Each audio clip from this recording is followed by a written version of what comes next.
What's going on, man? Welcome back to the basement. I'm Ron, and last week we talked about my favorite late round running back targets for zero running back builds. Now today we're going to talk about the other side of that, not my wide receiver targets for zero wide receiver and robust RB builds, but just my favorite late round wide receiver targets, sleepers, whatever you want to call them. Now we're also going to have a little bit of a twist here because I think one of the ways to squeeze out the most value possible from these late round wide receivers is by stacking them with their quarterbacks. So we're going to talk some stacking, some best ball, how you can apply that to redraft managed leagues and dynasty leagues, all of that good stuff. So I think there's going to be a lot of stuff in here that's going to help everybody. It's a little bit hot down here in the basement. We got the fan on, but I don't want it to be too loud to mess up the sound. So maybe I might even start sweating by the end of this, like the good old days. But as always, if you enjoyed the video, make sure you get down below, subscribe, leave a like. Let's go.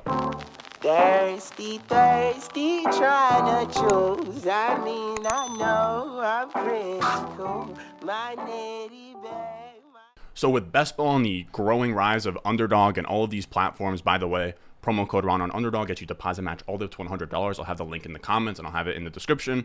But what happens when best ball becomes this massive wave is we see tactics and strategy from best ball trickle down to managed redraft leagues, to dynasty leagues, all of that good stuff, which is a good thing, right? We care more about structure and we care more about stacking, but I do think that it's a little bit over the top in that people don't understand exactly what they're benefiting from, especially when it comes to stacking. Now, that's a weird statement to say out loud, but let me sort of break down what I mean by that. And I think one of the biggest misconceptions when it comes to stacking is that stacking like your wide receiver 1 to his quarterback 1 is this massive advantage. And when we actually look at the data, thanks to RotoViz's Underdog Advancement Rate Explorer, we see that this stack didn't do a ton. It boosts your total points from 1,534 to 1,539, which isn't a lot. It boosted your playoff odds from 16.5% to 7.3%, but it dinged your semifinals odds at 1.5%, and it dinged your finals odds at 0.09%. So it's kind of a wash where it boosted your floor. It didn't do you a ton of good in the playoffs.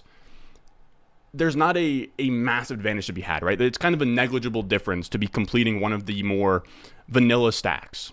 Now, sure, we're correlating those two players, the quarterback and wide receiver, on a week-to-week basis, which is good, and it's probably better than having no correlation at all. But I think stacking is not so much to make your studs better, but to actually make your lesser players more impactful for your teams on a week-to-week basis, which is what we're going to be talking about today. So someone like Stefon Diggs is already a beast. Stacking Josh Allen with him helps, but it's not really supercharging your lineup. You're not getting a massive advantage by stacking Stefon Diggs with Josh Allen. I think what's actually more impactful is if you have Josh Allen stacked with Stefon Diggs, or you have him stacked with Gabriel Davis or something you can tack on top of that is an Isaiah McKenzie. He's the wide receiver 4 on the Bills, and his boom weeks now correlate with Josh Allen, and he will give you massive spike weeks, which makes an uninteresting guy like Isaiah McKenzie in a lot of builds really exciting when you have a Bills stack on your team. Now, I saw this last year. I stacked Byron Pringle with Patrick Mahomes, and he actually snuck me into the playoffs, Byron Pringle. He had a couple of big blow-up games, and he correlated with Mahomes stealing games, and that is how you sort of get through in those tournaments or just in playoffs in general in redraft managed leagues. Now, the reason I picked Isaiah McKenzie is because he's somebody that I actually like as a late round wide receiver target. We're not going to talk about him later because we already brought him up now, but he's the wide receiver 4 on the Bills. And I don't mean depth chart. I don't mean perceived. I think he's going to be the wide receiver 4. I mean concrete per ADP. You have Diggs, you have Gabe Davis, you have Crowder, then you have Isaiah McKenzie.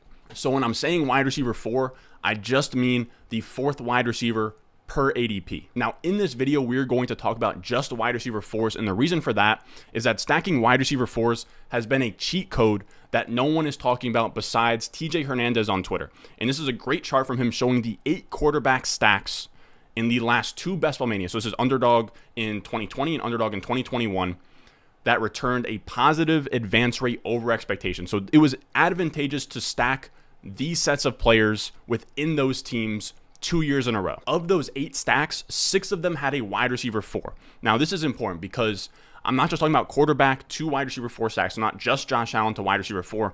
I'm saying that is fine, but then you can also have any stack boosted by a wide receiver 4. So if you stack Josh Allen to Dawson Knox, tacking on Isaiah McKenzie is always a great move. If you have Josh Allen to Gabriel Davis, tacking on Isaiah McKenzie, another great move. You can see all the way across this chart that no matter what kind of stack you start out with, adding wide receiver 4 as a third option more often than not is a good idea. You have quarterback 1, RB2, wide receiver 4, QB1, wide receiver 3, wide receiver 4, QB1, tight end 1, wide receiver 4. It is just a really good way to make somebody who wouldn't really be valuable to your team otherwise, unless if you have his quarterback, that much more valuable. Now, to take this one step further, the crazy part is you don't even really have to stack the wide receiver 4 with his quarterback for it to be effective. When we zoom out and we look at the top 5 stacks from 2021 with the highest average scores, it's all sorted at the far right column. We have 3 of the top 5 stacks from 2021 include a wide receiver 4. So now we know across the board, wide receiver 4s are supercharging stacks, and it's like nobody even cares. Now, I'm going to get into some of my favorite wide receiver 4s in a second here, but I just want to go over some takeaways. We know in best ball leagues, if we're stacking, I usually like to max out about 3 teammates. It's always a good idea to add in that wide receiver 4, as long as you don't have like 4 or 5 teammates from the same squad. Now, this also applies for underdog. It applies for any best ball dynasty leagues out there. I'm not a fan of roster clogging wide receivers in dynasty, but if you have, say, Josh Allen and Diggs in a dynasty best ball, I think it makes a ton of sense to go grab your Donovan Peoples-Jones, go grab your Tim Patricks, whatever, go grab your Russell Gages, and make some kind of move happen for Isaiah McKenzie. I think it's a great way to supercharge your lineup in a dynasty best ball league. So then that brings us to applying this to redraft managed leagues. And I'll say it's a little bit less effective here because you aren't starting a team's wide receiver 4 super often, and it's hard to predict their spike weeks, where in best ball you're going to get that benefit all the time. Also, most redraft leagues aren't deep enough for you to even want to roster a guy like Isaiah McKenzie, but I think it's still useful for FFPC and high stakes leagues where you're drafting 20 rounds deep, and managed leagues where these wide receivers are getting drafted. We're going to go over a few guys who will get drafted in your home leagues, but I think this is still useful for high stakes and FFPC leagues where you have 20 rounds to draft from. You will very easily be able to roster a guy like Isaiah McKenzie. And if we're talking about just managed leagues like home leagues, I still think that this is valuable info for the wide receivers that are getting drafted in those leagues, if that makes sense. So obviously not guys like Isaiah McKenzie, but we're going to talk about 2 guys up top that I think will be drafted in your home leagues. Now, the bottom line is, even in managed leagues, if I need to flex a random wide receiver in like week 8, week 9, and say both of my options are about wide receiver 36-ish in either my weekly rankings, somebody else's weekly rankings, give me the guy that correlates to my quarterback. Now, I know I said earlier that wide receiver 4 stacks don't have to have the quarterback, but in a managed redraft league, I want the quarterback to be stacked with that wide receiver 4. So make sure that if you are drafting Isaiah McKenzie, that you have a Josh Allen. Now let's get to my favorite 5 wide receiver 4s to stack with their offenses this season. And first up, we're going to talk about a guy who I have faded his entire career, but I actually don't mind him this year, and that's Mecole Hardman. He's going at 11.07 as the wide receiver 58 on Underdog. And when we look at this wide receiver room, there's so much uncertainty, which is what we want to lean into. We have Juju, we have Sky Moore, we have Marquez Valdes-Scantling, all of these new additions, which means we have no idea how this wide receiver room is going to shake out in terms of who's going to be out there in 2 wide receiver sets, who's going to be out there in 3 wide receiver sets. We truly don't know. But what we do know is Mecole Hardman is the only guy in that wide receiver room to have caught passes from Mahomes. And I think when you're on a team like the Chiefs that are trying to win, trying to score points, continuity means a lot. And as much as I love Sky Moore, I think it's probably underrated just how likely it is that Mecole finds himself ahead of both or either of Marquez Valdes-Scantling and Sky Moore. Sky Moore's a rookie. Marquez Valdes-Scantling's this not very talented field stretcher from the Packers. I don't know what Marquez Valdes-Scantling can do that Sky Moore can't really, or that Mecole Hardman can't also really do. I also thought it was really interesting when you look at Mike Clay's projections of this offense. He is the guy at ESPN who does projections. He's just trying to get everything as correct as possible. He has Mecole Hardman finishing second among those wide receivers in fantasy points, partly because of his rushing ability, 11 rushes, 71 yards, and a touchdown, which is really fun for these late round swings like this, especially guys in best ball where they can catch like a 40-yard bomb for a touchdown and then take an end around for like a 20-yard touchdown. You're looking at like 25 plus points in that week. Mecole Hardman has that dynamic ability in terms of being a rusher, but he's also in that same 75 to 81 target range as Sky Moore and Marquez Valdes-Scantling. Now, I think Sky Moore is interesting because I think a lot of that production could come in like the final 8 weeks and he could smash down the stretch. But when we're talking about Mecole Hardman versus Marquez Valdes-Scantling, and you can get Mecole Hardman like 3 to 4 rounds later on, I don't see why you wouldn't take that bet. Mecole has a ton of upside as this really fast wide receiver who's sort of gadgety. His splits without Tyreek Hill are also sort of promising. He has a lot of things going in his direction. I'm not saying he's going to absolutely smash, but if I already have Mahomes, he's a great guy to just tack onto the back end of your roster as somebody that can pop off on a week-to-week basis with the spike weeks of a Patrick Mahomes. Now, KJ Hamler going at the 1601 as the wide receiver 78 is one that I would say is also still in range for redraft managed leagues in like that final round that you can stack to Russell Wilson. And this is another high-scoring offense with a lot of uncertainty in the wide receiver room, which is what we want to be targeting. So we have Russell Wilson coming to the Broncos, which is a new location for him. They have a new offensive coordinator.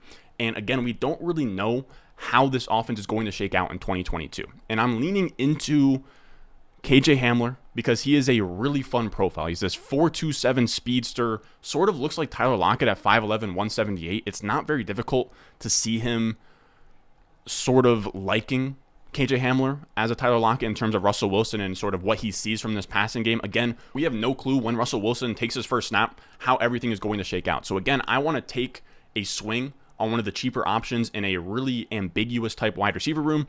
But he's this perfect better and best ball type guy where we've already seen him pay off huge in underdog tournaments. We saw him in the first Best Ball Mania. He was on the winning team, Justin Herzig's $200,000 winner, when he delivered a 2-catch, 86-yard, and 2-touchdown game, 22.6 points in the first round of the playoffs. Now, this screenshot doesn't show KJ Hamler scoring anything because that was the final week, but Hamler was a huge part of sneaking this team in to the finals so that Alvin Kamara could just smash for 54 points in that final week. So we've already seen KJ Hamler help bring a team to the championship rounds. So that was as a rookie. He's now going into year 3, so he has a lot of room to grow. He is coming off an ACL injury, which is definitely concerning, but we're already getting that discount. I just like his profile as a guy with Russell Wilson who loves deep targets. That's KJ Hamler's bread and butter, as a guy who could have a couple of really big spike weeks, especially when the Chiefs and the Broncos play in Week 17 in that championship round. He is a guy, especially if you have Russell Wilson on a dynasty team, on a dynasty best ball team, I think KJ Hamler is a really good guy to go out there and stack with him. Now, I also like the hidden upside of KJ Hamler being sort of I would almost call him like a wide receiver handcuff, where if Sutton or Judy or Tim Patrick were to go down, Hamler just getting that increase in routes in 3 wide receiver sets, I think would propel him to probably like a fringe wide receiver 3 type guy, which is really interesting for Hamler at this price. Next, we're going to talk about one that really hurts my heart. We have Laviska Shenault, and we are now in a world where Laviska Shenault is the wide receiver 4 in ADP on the Jaguars, going in the 18th round of best ball drafts as the wide receiver 95. And I'm not even so much saying that Laviska Shenault is this amazing wide receiver, but this is a second round NFL draft pick who didn't face plan in year 1. He had like a 15% target share, was just fine in year 1, was actually pretty good down the stretch with bad quarterbacks like Jake Luton. And then last year, he's in a dumpster fire of an offense with Trevor Lawrence, who was awful, and Urban Meyer, who was doing crazy things in bars. And he still drew 100 targets last year. So there's not really a ton of reason for me to believe that he's a bad player. I think that Laviska Shenault obviously isn't a superstar, but I don't think that he's a bad player. He actually joined this really weird group last year of wide receivers to have 100 plus targets and no touchdowns last year.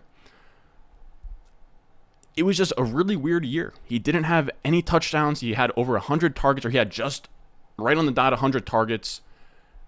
It was just a really weird year. He's had a very, like, the Jaguars have just been the stone worst landing spot he could have had through 2 years at this point. And now he gets a new coaching staff, which sounds like I'm going to say it is a plus, but it's not, because that guy brought in Doug Peterson. They signed Christian Kirk. They signed Zay Jones. They already have Marvin Jones. So right off the bat, Laviska Shenault is the wide receiver 4 on the depth chart. And that's why I think wide receiver 4 in ADP is probably fair, though I would say I think he's more talented than Zay Jones very easily.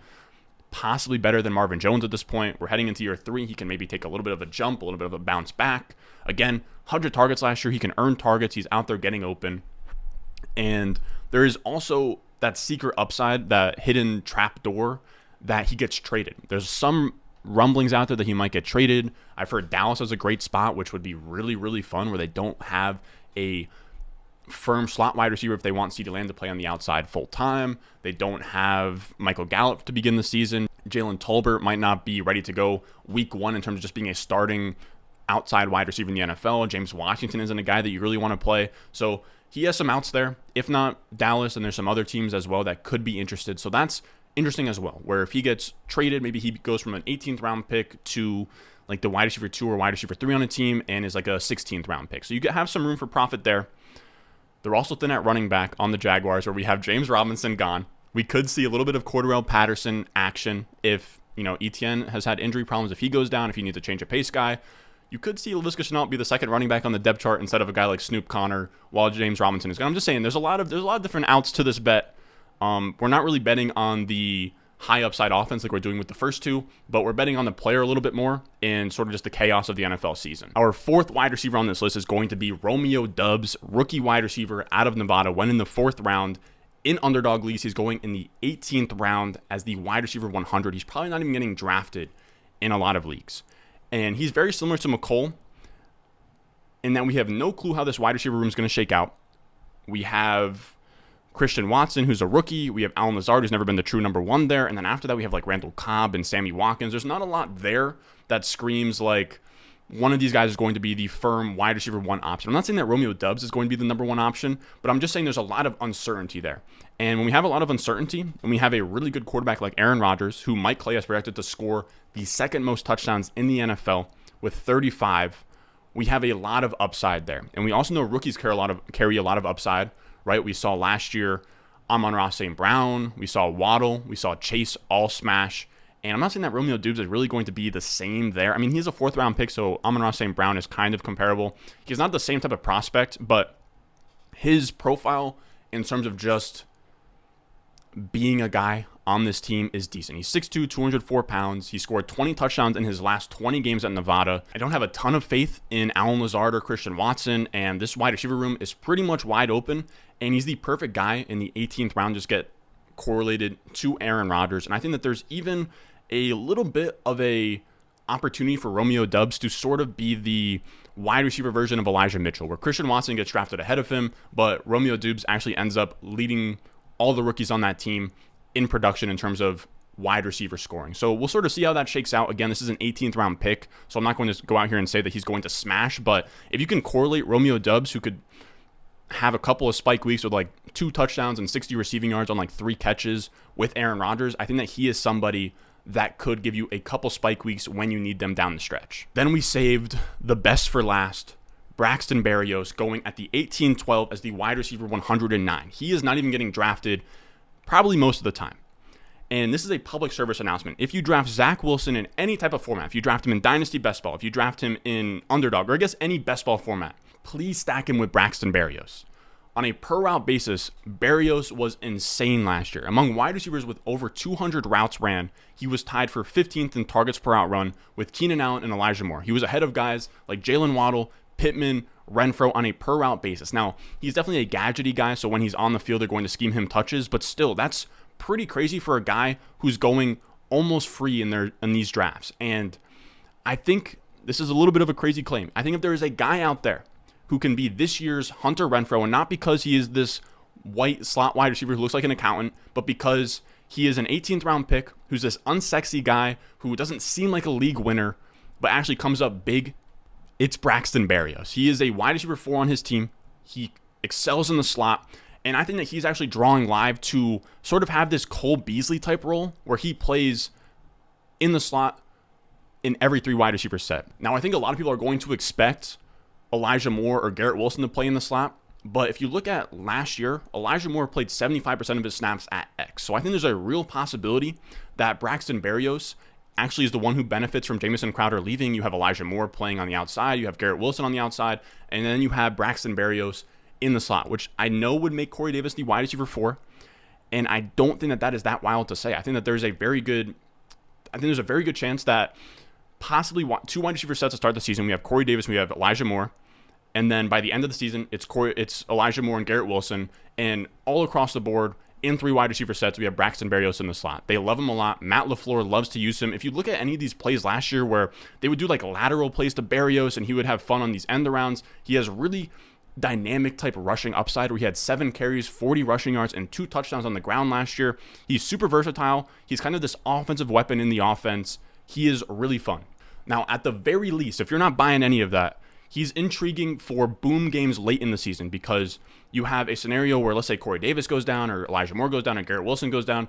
We know on a per route basis, Braxton Berrios is good. So if his routes go up because of one of the wide receivers ahead of him go down, he is going to be startable in fantasy. We saw last year, he was the wide receiver 9 over the playoff weeks from weeks 15 through 17, and he was actually the wide receiver 5 in the championship round with 25 points that week. So when you have this super versatile rushing threat who had 2 touchdowns rushing the ball last year and can touch the ball in numerous ways and has a ton of wiggle, dynamism, all of that stuff, you get a guy who has a really interesting week-to-week profile. He's also best buds with Zach Wilson, which doesn't hurt. I think that they have Instagram pictures together and stuff.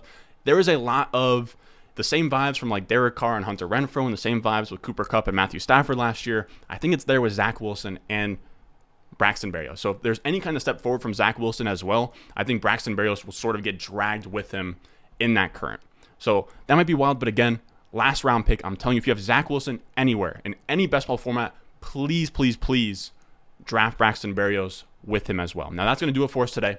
I think that sort of covered the whole idea of stacking. I think the best way to implement stacking is to pull up your last, 5 to 7 rounds of players instead of trying to match up your studs. Matching up your studs is fine, but I think the best way to do it is to use stacking to elevate your crappy players pretty much. So that's going to do it for us today. As always, if you enjoyed the video, make sure you go down below, subscribe, leave a like, and I will see you guys in the next one. I got the juice, I got the juice. Shenault, Chatham's on. Foolies glad I'm home. Even my haters kinda glad I'm on. Rest in peace to my vagabond. Rapper, song, singer, suspended, subpoena from Mr. Mean.